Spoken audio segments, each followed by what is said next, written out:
I'm going to take the hood off. And this generation, we support 2 AMD 6200 processors, which would go here, and take the baffle out. Okay, a little bit slower. Okay, so this is where our processors would go. This is our first slot, second slot, and this is a 1P config, just so you know. We still have 24 DIMM slots total, and with the 6200 processor, we can run up to 1600 megahertz with 1 DPC. So one thing we changed in this generation was we identified the first DIMM per channel with white tabs, and therefore, okay, and here too. So each side identifies the first DIMM per channel with a white tab. Now that's different for us. Also, we don't support in our AVL quad rank RDIMMs or DIMMs, but we do support LR DIMMs. So I wanted to mention that. We use the same chipset. We have the SR5690 and the SP5100. We also still have 2 risers. This is a little different than G7 because in G7 we had 4 flavors of risers, and they could be put in either slot. This generation we have 1 riser that goes in our primary slot, and then 1 riser that would go here in our secondary slot. Since this is a 1P config, I have just the first riser installed. If you want to install the second riser, this blank, and then if you remove the screws, this will just slide right out.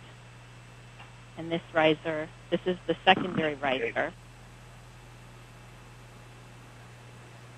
Okay, and then this will install right here. So you push it in, and these do a half turn, and oops, I'm not making it to the board here. So you do a half turn.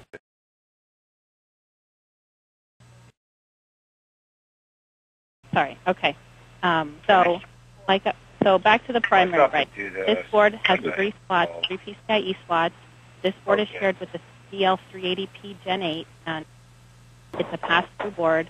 Our electrical widths are a little bit different. I'll go ahead and take it out so you guys can see it, how they're different.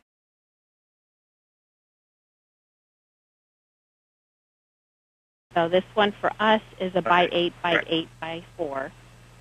And this riser is mapped from the 5690 that we have, which connects to our processor.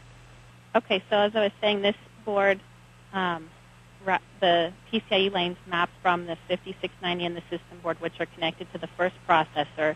In G7, our second processor also came through the first processor. We only had one 5690 in the board. But going to this platform, or this generation, I mean, we put a second 5690 on the riser, which is under this heatsink you see, and so that has increased our bandwidth a lot. The secondary riser is unique to just us. We don't share it with anybody else, and its lanes are by 16 by 8 by 8. And so a couple things to note about this guy. This one, when you have it installed, you have to have your second P installed, otherwise it's not going to work.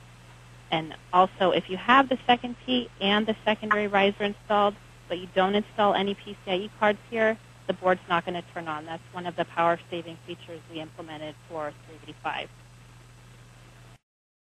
On G7, we used to have a huge riser cage assembly that went across the whole thing, and it was a little bit cumbersome. So this generation, they've done individual riser cages, which makes it a lot easier to change out your cards.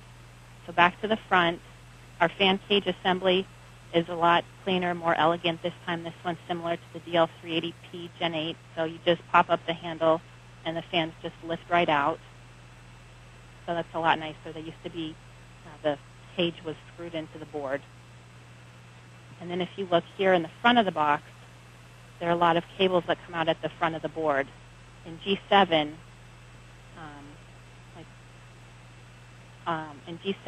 we used to have a lot of cables that came along the sides of the DIMMs.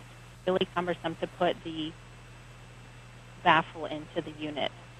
So now we moved as many cables to the front of the board as we could. You'll see them, all these connectors here at the front. so that it's a lot cleaner in this area here, and the baffle goes in nicely.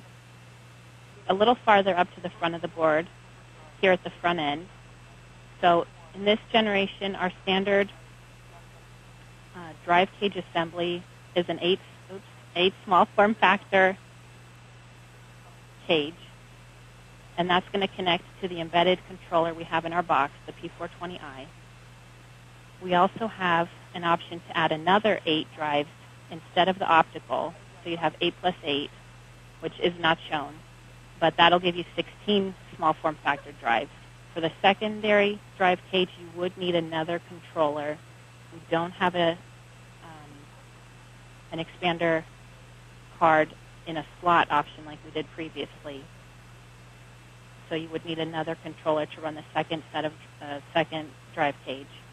We also have an 8 large form factor drive cage that I don't have to show you today, but that one would map to the embedded controller also. And with all 3 of those options, we have a SID option. With the small form factor cages, it's a fixed SID. With the large form factor, it's a pop-out SID. And then we also have 2 more drive cages. This one is the 25 small form factor expander backplane. This one has no SID. This one is the 12 large form factor expander backplane, also with no SID. All these different hard drive cage options are supported on our box, DL385p Gen 8, on the 380 DL380p Gen 8, as well as the DL380E Gen 8.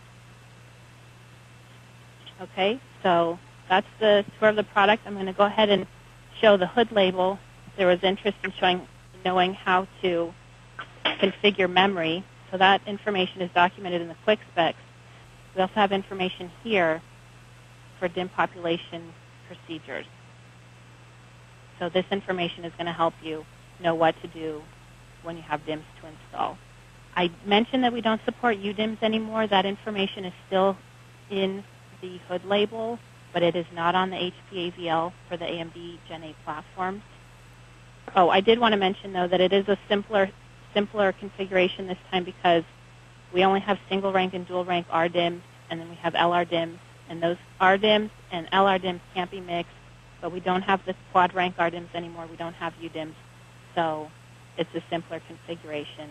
I also wanted to mention we support the ultra-low voltage DIMMs, which are 1.25 volts, as well as the low voltage and standard voltage, and you can only mix standard and low or low and ultra-low, but you can't mix standard and ultra-low. Okay, one other thing that there was interest in about this session today is learning what the minimum configuration is for the platform. For my box, you'd need 1P, 1 DIMM, so you'd have your first processor and your first DIMM, these two. And then to support that, you would need to have at least 1 power supply, and you're going to need 4 fans. This drive cage shows 6 fans, but 4 are required, and they're going to be the ones in front of the processor cage, or the processor that's installed. So you would need these 4 fans installed. But you don't need the flexible LOM, you don't need SAS, you don't need risers. Those things are not required for a minimum configuration. And the other thing that was you guys were interested to see today was how to replace the SID. So the fixed SID is here on this side of the board or unit, and I don't know if you guys can see down in there, but there should be a screw right here. Right in here. There should be a screw right here. There's not one. I do need to take this out. So you take this screw out first, and then there are 2 cables that connect to this assembly. This one on the flex cable is the for the SID, and you just need to take that one out. And then the other one is for USB. There's a USB port there on the front. So those 2. And then you have to take this part up. so this can come out. And then this whole assembly just slides out. So you guys won't have to get down to the PCA. You would just replace the assembly.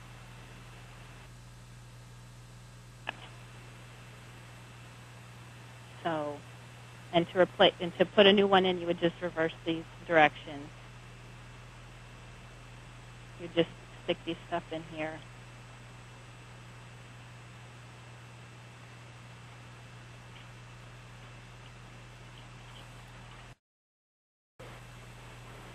And you're going to have your USB cable to plug back into the board. Cable.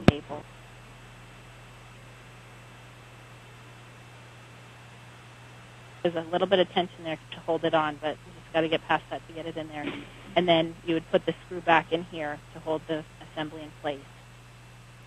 And then that's all you should need to do to replace this lid.